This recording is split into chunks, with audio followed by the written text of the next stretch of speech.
Hi అండి. నిన్న రాత్రి హడావిడిగా చేసిన వంట ఇది. అసలేం జరిగిందంటే, మా తమ్ముడు ఫ్రెండ్ బర్త్‌డే ఉందని భోజనం అక్కడే చేస్తానని చెప్పాడు. సరే ఇంక ఉండేది నేను, మా చెల్లి కదా అని మా ఇద్దరికి టిఫిన్ తీసుకురమ్మని చెప్పాను. చెప్పినట్టుగానే టిఫిన్ తెచ్చి బయటికి వెళ్ళిపోయాడు. సర్లే అని మేమిద్దరం టిఫిన్ చేసేసాము.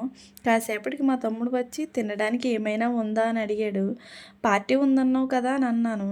ఇంకా స్టార్ట్ కాలేదన్నాడు. సరే ఆకలిగా ఉందన్నాడు కదా అని లేడికి లేచిందే పరుగన్నట్టు 5 నిమిషాల్లో అయిపోయే నూడిల్స్ చేయడం మొదలుపెట్టాను. నేనైతే సాస్లు ఏమీ వాడకుండా అందులో వచ్చే మసాలాతోనే చేస్తాను. నాకెందుకో ఇలా చేసిన నూడిల్స్ టేస్టే నచ్చుతుంది. అర్ధరాత్రి అయినా అపరాత్రి అయినా ఏదైనా తినాలనిపిస్తే ముందుగా గుర్తొచ్చేది నూడిల్సే కదా. చిన్నవాళ్ళ నుండి పెద్దవాళ్ళ వరకు ఎవరైనా చేయగల ఏకైక వంటకం ఏదైనా ఉందంటే అది ఇదేనేమో. నేనైతే ఇలా చేస్తాను. మీరైతే ఎలా చేస్తారో కామెంట్ చేయండి. అలాగే వీడియో నచ్చితే లైక్ చేసి నా ఛానల్‌ని సబ్స్క్రైబ్ చేసుకోండి.